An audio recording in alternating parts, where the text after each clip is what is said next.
بسم اللہ الرحمن الرحیم۔ وظیفہ ٹی وی کے پیارے سننے والوں، آج ہم آپ کے لیے وہ چھوٹا سا عمل لے کر آئے ہیں جو حضور نبی اکرم صلی اللہ علیہ وآلہ وسلم نے فرمایا کہ دنیا کی ہر چیز سے بہتر ہے۔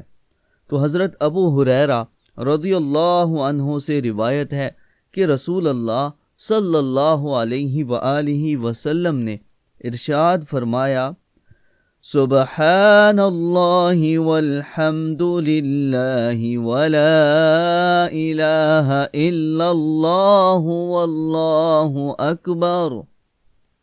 یہ الفاظ کہنا مجھے ان تمام چیزوں سے زیادہ محبوب ہے جن پر سورج طلوع ہوتا ہے، یعنی دنیا کی ہر ایک چیز سے زیادہ یہ الفاظ کہنا محبوب ہیں۔ تو آپ بھی یہ الفاظ کہہ کر وہ تمام فضائل حاصل کر لیں جن کی وجہ سے یہ الفاظ حضور نبی کرم صلی اللہ علیہ وآلہ وسلم کو پیارے لگتے ہیں۔